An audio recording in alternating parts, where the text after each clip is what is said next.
Muy buenas tardes a todos y todas.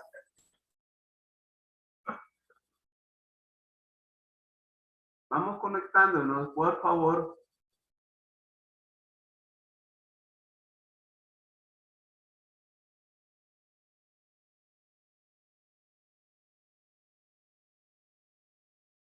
Bien.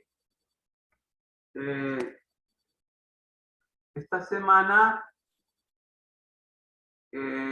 quiero avisarles que no va a haber corto, sino que hasta la próxima semana, el corte evaluado, y será el último corto que hagamos del ciclo.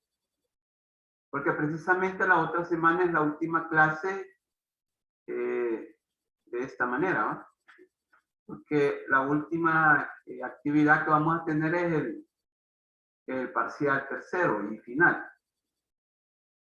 El, el otro recordatorio es que el 1 de noviembre hay que entregar el dossier.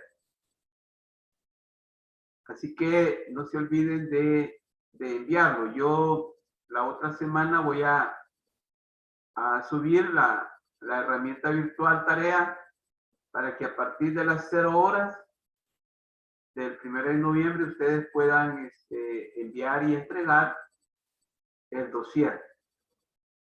Bien. Esta es la penúltima clase y vamos a hablar de algo también muy cotidiano. Algo que desafortunadamente ya forma parte de nuestras vidas y también de nuestra cotidianidad y del día a día, quiera sí o no. Y es el cambio climático. Pues se compara con otras cosas, con otros aspectos de la vida cotidiana, como es la violencia, ¿sí? Como es la crisis económica, como es la crisis social y como es la crisis civilizatoria que hemos venido manejando nosotros en este curso de sociología general. Así que hoy vamos a hablar del impacto del cambio climático en la producción de alimentos y en la alimentación, nutrición de la población. ¿Por qué vamos a vincular al cambio climático con la producción de alimentos? Porque se puede vincular con otros aspectos, con la economía, con la cultura, ¿sí? Con la política. Pues precisamente como ustedes como nutricionistas, que van a hacer y que van a trabajar con el sistema nacional o privado de salud, ustedes deben de saber el problema de la alimentación, que también es un problema complicado, un problema complejo, pues, puesto que atañe necesariamente al derecho humano a la alimentación. Otro aspecto que ustedes deben de también manejar es que también hay problemas de la obtención de alimentos adecuados para tener una nutrición también adecuada. Nuestro país no se escapa de esa situación en donde ni el derecho humano a la alimentación ha sido ratificado por el Estado salvadoreño a través del gobierno de turno. Entonces, por eso es que vamos a hablar del impacto del cambio climático en la producción de alimentos. Vista así la situación, cabe plantear esta situación, este planteamiento central. A diferencia de otros cambios climáticos ocurridos en la historia del planeta, el actual tiene una característica sustancial.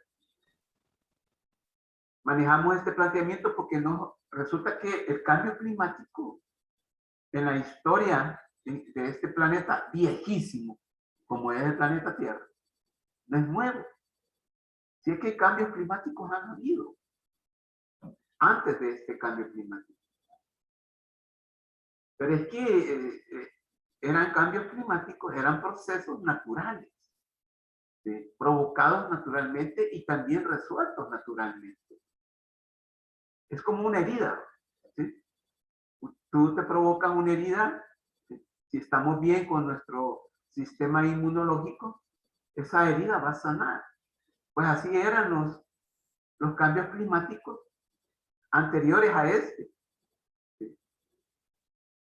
Aparecían, pero los mismos, digamos, los mismos procesos naturales, ¿sí? Los mismos procesos a que da lugar el clima en el planeta Tierra, los iba como evacuando, los iba desvaneciendo como cambio climático. Pero este no. Lamentablemente, este es un cambio climático en el cual el planeta Tierra se está muriendo, ¿sí? Como un mega organismo. Algunos le llaman Gaia, está muriendo. O sea, la madre tierra está muriendo. Otros le llaman el grito del planeta Tierra. Y entonces son como expresión que nos deberían de llamar la atención y hacernos un alto en el camino. El grito de la tierra es innegable ahora. Por lo tanto, pues el actual cambio climático tiene una característica sustancial. Es atribuido directa e indirectamente a la actividad humana, que altera la composición de la atmósfera mundial y que se suma a la variabilidad natural del clima, observada en periodos de tiempo.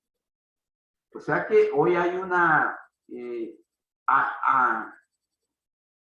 digamos, adición, ¿sí?, de gases. Hoy hay un aumento de gases necesario y suficiente para poder como superar naturalmente el cambio climático. Entonces hay una saturación, ¿sí?, en la composición de la atmósfera, ¿sí?, más que todo de gases. Ese dióxido de carbono, gas metano.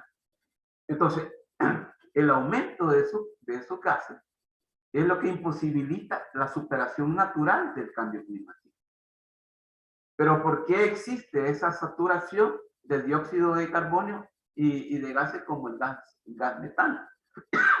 Perdón, precisamente por la actividad descomunal, por la actividad abusiva de nosotros los seres humanos. Tenemos que ponernos nosotros también como digamos, en la misma bolsa de los seres humanos, porque lo sabemos. Pero ya vamos a relativizar esa responsabilidad de los seres humanos, porque como seres humanos tenemos. Entonces aquí está, ¿por qué es atribuido? Porque es un, digamos, un cambio climático que a diferencia de otros que han habido, este tiene una diferencia sustancial, que es atribuido a la directa o indirectamente a la actividad humana. Ojo con eso. Bien.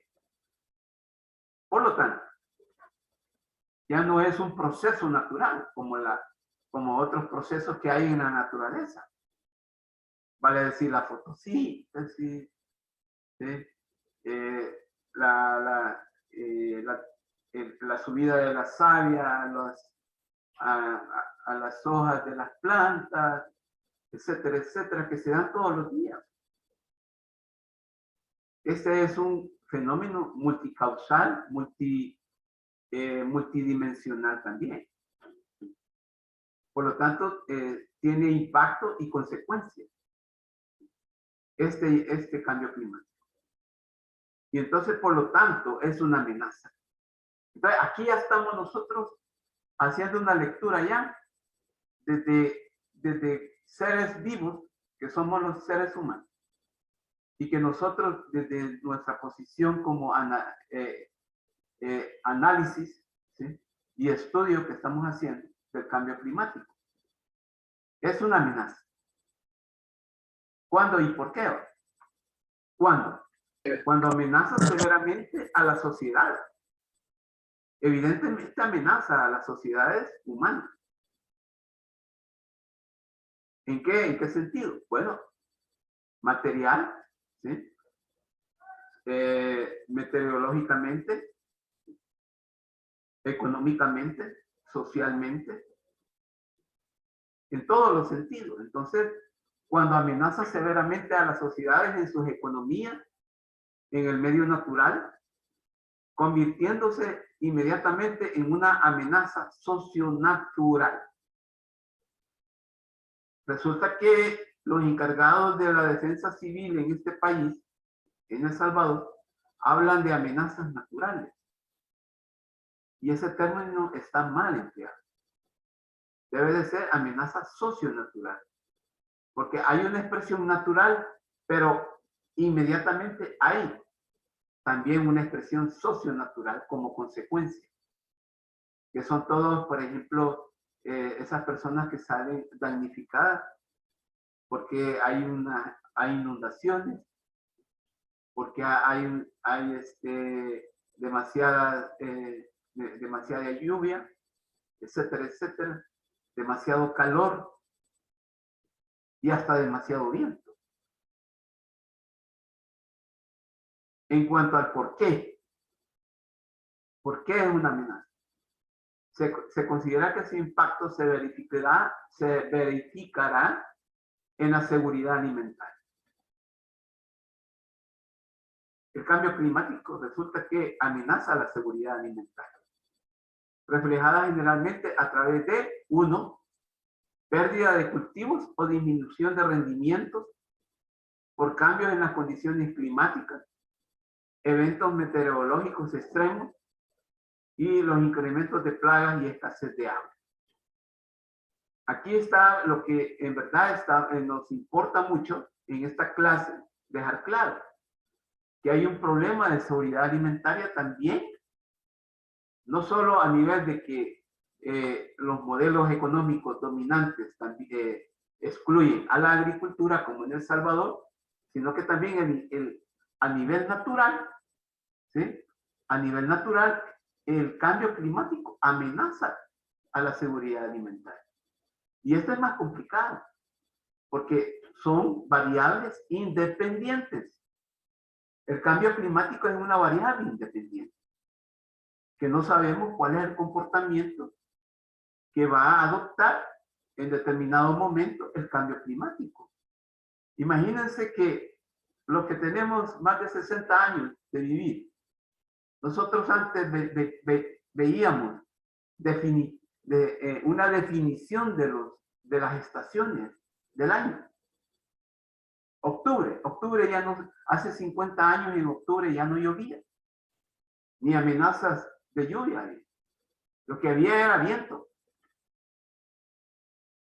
Si no, no hubiera habido un poema de Alfredo Espino llamado Vientos de Octubre. Ya lo conocen ustedes ese poema, Vientos de Octubre. Y él lo hizo a propósito porque en octubre hacía viento. Y viento fresco, agradable. No un viento que ofende, ¿sí? Como los que hacen ahora. Entonces, vean, antes las estaciones eran bien definidas. Octubre ya no llovía. Se terminaba. Había una transición entre el invierno y el verano. Entonces, había como una regularidad en el medio ambiente, en el clima. Ahora no hay una regularidad. Ahora lo que existe es una irregularidad. Resulta que hoy llueve en El Salvador, hoy llueve hasta en diciembre. Han habido veces que en diciembre ha llovido. Cuando antes era raro ver eso. Entonces, también la seguridad alimentaria resulta afectada por el cambio climático, por la pérdida de los cultivos por la disminución de rendimiento. También por las condiciones climáticas. Los eventos extremos como los huracanes, las tormentas tropicales, etc. Y el incremento de plagas y la escasez del agua. Miren, ¿me están escuchando? ¿Se oye mi voz? Sí, se oye. Sí, se oye. Sí. Yo como, pues sí. Disculpen, pero hay veces tengo la sensación de que no me están, que quizás no se oye mi voz y por eso un silencio sepulcral. Pero disculpen, nada más. Dos, un impacto en la calidad de los suelos y su productividad natural. Por ejemplo, el hecho de que no llueva, porque también ocurre eso. O llueva mucho, también ocurre eso. Entonces, esas extremas, esos extremos en los eventos meteorológicos impactan la calidad de los suelos. ¿Sí? Impactan la calidad de los suelos. Si no llueve o llueve. Si no llueve porque causa de una sequía o porque llueve mucho. También la afectación de los precios de los alimentos por el impacto y el desbalance a nivel mundial. Al haber problemas de calidad de los suelos y por lo tanto de su productividad, evidentemente eso también se va a poder configurar en los precios de los alimentos. Ojo con eso. Bueno, y eso ustedes también lo pueden registrar fácilmente con solo ir a comprar a los mercados municipales y no digamos al súper. Disminución en los ingresos familiares en las áreas rurales y la afectación en sus condiciones de vida. De esto también estuvimos hablando, creo que la clase pasada. Y el aumento de migraciones y desplazamientos, así como afectación en las condiciones de salud y de desarrollo de la población infantil, volviéndose vulnerable por la falta de disponibilidad de alimentos y el padecimiento de enfermedades infectocontagiosas provocados por el cambio climático. Ejemplo, la pandemia COVID-19. La pandemia COVID-19 es una hija legítima del cambio climático. Yo creo que eso ya lo teníamos claro. ¿Sabían ustedes que la pandemia, incluso COVID-19, vino a ser fortalecida con el cambio climático? Y por eso es que estamos también a nivel planetario padeciendo esta enfermedad. ¿Por qué? Porque el cambio climático allanó el camino, allanó el territorio para que el virus del COVID-19 también tuviera cabida. Si alguien quiere comentar algo, por favor, levante la mano y yo les cedo el espacio. Bien, hemos hablado de los impactos y a dónde ha impactado más el cambio climático. Entonces, una actitud responsable es no solo denunciar el cambio climático, sino que también proponer. Esa es una actitud responsable, sostenible, que debemos de asumir todos nosotros. Estrategias socioculturales para afrontar el cambio climático. Y aquí se habla del principio básico y nuevo. Imagínense, es un principio básico y nuevo. ¿Cómo se llama ese principio básico y nuevo? Adaptación para enfrentar el cambio climático. Porque ha llegado a nuestras vidas para quedarse. Ojo con eso. Esto es complicado. Porque no muchos aceptamos eso. Lo entendemos, pero no lo aceptamos. No sé si usted es uno o una de esas personas. ¿Sí? Entonces, ahora no podemos decir combatámoslo, sino que adaptémoslo. Miren, en 1990, cuando nosotros dábamos las clases en la universidad, decíamos, hablábamos a nivel hipotético del cambio climático. O sea, no era una realidad, allá por el 1990. Y entonces hablábamos del cambio climático como una hipótesis, meramente una teoría, presta a ser comprobada. 1990, con el transcurrir del tiempo, ya para el 2005, para el 2005 nosotros ya no podíamos hablar a nivel hipotético del cambio climático, ni como una mera teoría planteada, sino que como una realidad. Una realidad sentida.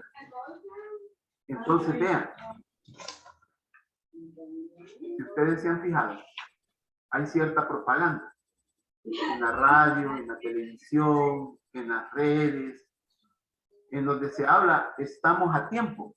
Yo no sé si lo han escuchado. En donde dicen, mira, que no hagas mucha basura, que la basura que se puede reciclar, ponla donde debe de ser, como que si en verdad supieran o tuviéramos una infraestructura en donde el cambio climático es ya una evidencia. Por ejemplo, que botemos los desechos, por ejemplo, los desechos plásticos o la basura plástica en un lugar donde solo plástico, o los desechos biológicos donde solo esa basura biológica tiene que ir. Entonces, a nivel propagandístico, hay toda una propaganda en donde dice, no, estamos a tiempo, no hemos afectado el planeta, ¿sí? Como dicen los científicos, incluso así lo dicen, sino que estamos a tiempo y siguen con la propaganda, y eso no es cierto, no estamos a tiempo.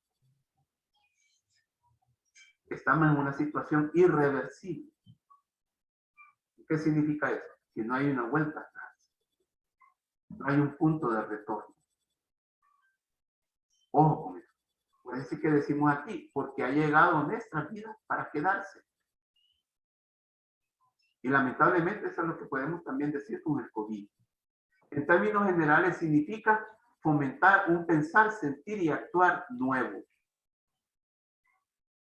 Y eso es lo que hemos venido planteando en las últimas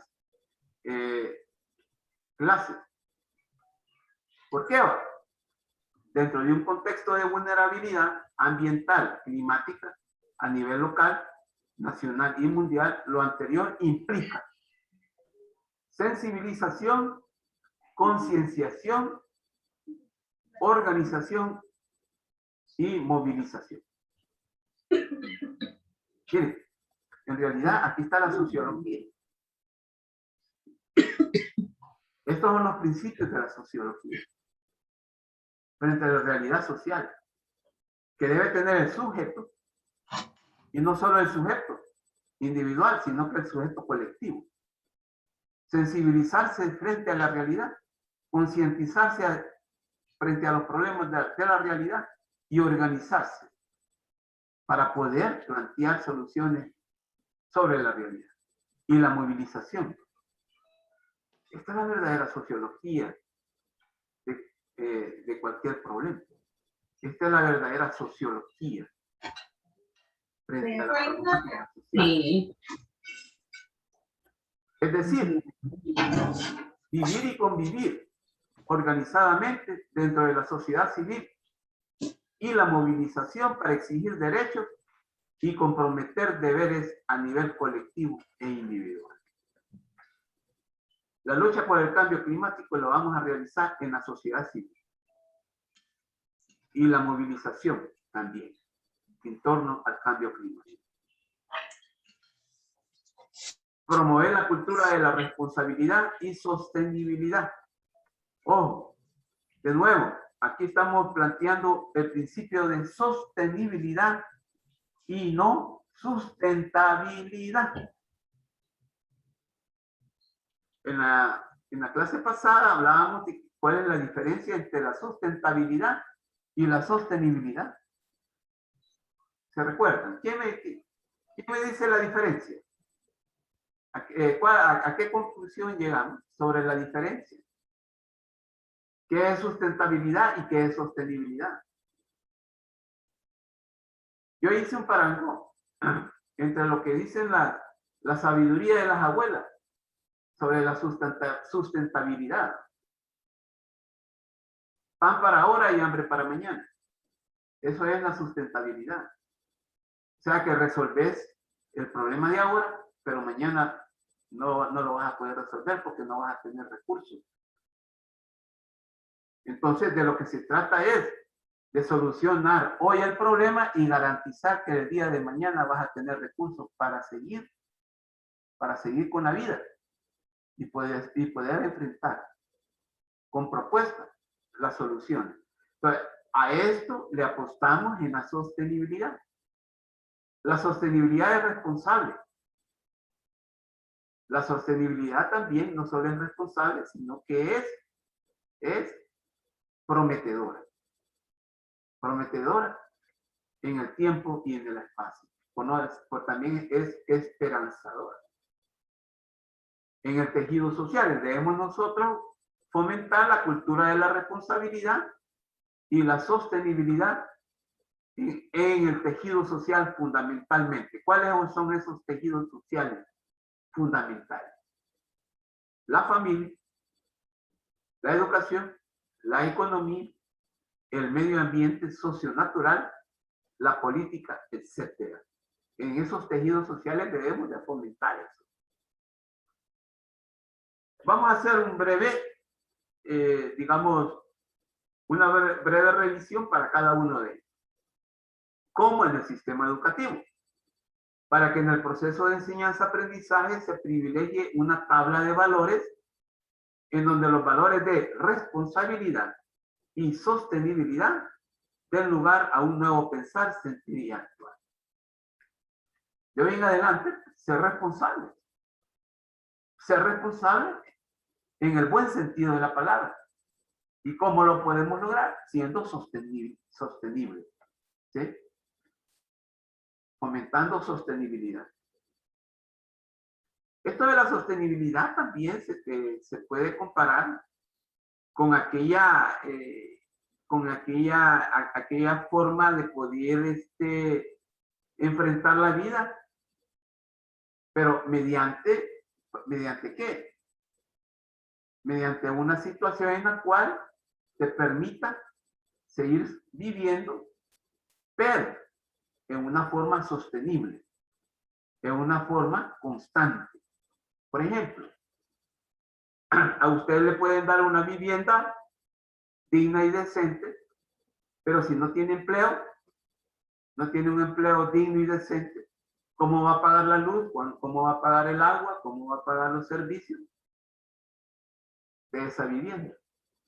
Entonces, no va a tener sostenibilidad esa vivienda. Por ejemplo, nosotros, en sociología, la vivienda no solo es un espacio, no solo es un espacio en donde habitan los seres humanos y en donde pueden vivir y convivir, ya sea como familia o ya sea como personas, la vivienda, sino que la vivienda viene a ser como una relación social en donde se va a poder vivir y convivir entre relaciones ¿con qué? Con condiciones materiales, pero también con condiciones económicas y hasta espirituales. Imaginen, ese es el concepto de vivienda sostenible. Porque está el otro, el de vivienda sustentable. Vaya, aquí está la vivienda y nos vemos. No importa si usted tiene empleo, no importa si usted tiene salud, no importa si usted tiene educación para poder optar a un empleo digno y decente. Esa es la sustentabilidad, que es a la que no le apostamos. Ojo, a lo que le apostamos es a la sostenibilidad. Así que a usted le pueden dar una vivienda digna y decente, pero si no tiene empleo, ¿cómo la va a sostener? ¿Sí? ¿Cómo le va a dar continuidad a la vida suya y la de los suyos en esa vivienda? Entonces, por eso, también con el cambio climático hay que tener una actitud responsable. ¿Para qué? Para poder fomentar relaciones sostenibles. Ojo, relaciones sostenibles. A eso le apostamos. Repito, si alguien quiere opinar algo, por favor, levante la mano. ¿Cómo podemos lograr eso en la economía? A través de un modelo económico en donde se tenga por centro al ser humano. Es decir, a la mayoría de la población, internalizando valores como la austeridad, la gratuidad y la solidaridad.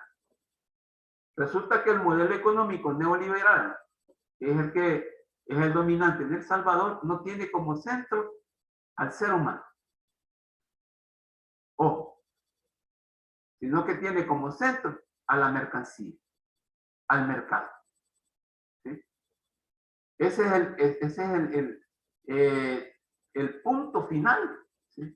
Ese es el fin último, el mercado, la mercancía. Por eso es que nosotros, en términos de igualdad, vale más la mercancía que el ser humano. Porque vivimos en una sociedad de mercado. Eso es terrible. En sociología tenemos que decirlo, porque así son las relaciones sociales cotidianas, dominantes, en sociedades como la nuestra. Hoy por hoy el modelo económico que prevalece en El Salvador no tiene como centro al ser humano, ni por cerca. Y por lo tanto, valores como la austeridad, la gratuidad y la solidaridad son escasos, por no decir nulos. Pero ¿qué vamos a entender por austeridad? Yo no sé si ustedes la austeridad la identifican con escasez. Mucha gente equivoca o hablan de austeridad con escasez en una forma indistinta. ¿Sí? La confunden. Piensan que son lo mismo y no es cierto. No son lo mismo.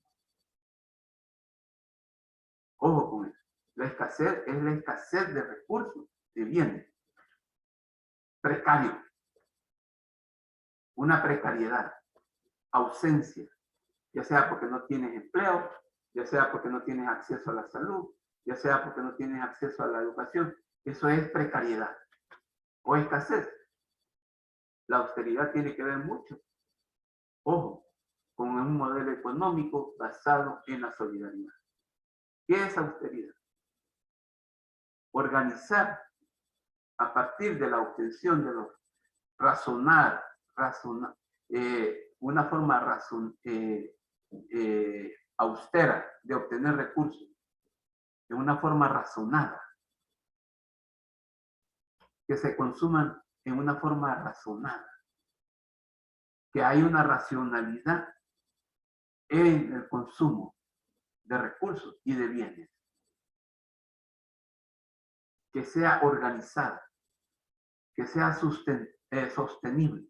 Estaba confundiendo la sustentabilidad con sostenibilidad. Que haya una verdadera sostenibilidad, pero sí, organizando razonadamente, con racionalidad los recursos. Entonces, la austeridad resulta ser una forma razonada del consumo de los recursos. Y también no solo razonada, sino que responsable y sostenible. Esa es la austeridad. Y no es escasez. Escasez o precariedad, que no tengas nada en la refri. Solo una cebolla. La austeridad, ¿no? Que tengas en verdad lo que vas a consumir de una forma sostenible y responsable. Cuando hablamos de responsabilidad es que no vamos a consumir para, por ejemplo, contribuir al cambio climático. ¿Sí? No vamos a consumir para hacer del país un más basura. Resulta que yo estaba leyendo un dato de la alcaldía que nos decía que por lo menos para el dato de la alcaldía de San Salvador, todos los habitantes, ojo, del área metropolitana de San Salvador provocan todos los días 5 kilos de basura. Todos los días. Eso es demasiado. 5 kilos. ¿A cuánto equivale un kilo en libras? A 2.2. 2.2 libras. Entonces, vean, es necesario fomentar la austeridad, la gratuidad, que seamos pues prestos a contribuir, porque puede ocurrir de que haya personas que no tengan capacidad. Y entonces contribuir con ellos. Servir a las personas que tienen menos recursos, porque puede ocurrir eso. Y en El Salvador eso es común. Entonces hay que tener esa gratuidad de poder colaborar con ellos. Y la solidaridad, no digamos. Compartir también con los demás. Entonces, claro, esto es un contrasentido para los egoístas, para los despilfarradores, para los individualistas, ¿sí? Para los ególatras. Bien, en política, ¿cómo podríamos fomentar esto? Quisiera que me escucharan los políticos de ahora, para que se convierta en un campo que privilegie el verdadero servicio para construir el bien común, conscientes de las limitaciones y reparos que implica el cambio climático, en el logro del bienestar de la colectividad y con responsabilidad con las futuras generaciones. No estamos teniendo una verdadera responsabilidad con las futuras generaciones. Yo en la clase pasada les mencioné que vivimos como que si fuéramos nosotros la última generación que va a existir. Y que solo nosotros. Y ya no viene nadie atrás de nosotros. Esa es una irresponsabilidad. Una insensatez. Bueno, el periodo de esta clase está por terminar. Nos vemos a las 2. ¿De acuerdo? Ok, gracias. De acuerdo. Gracias. A las 2 nos vemos.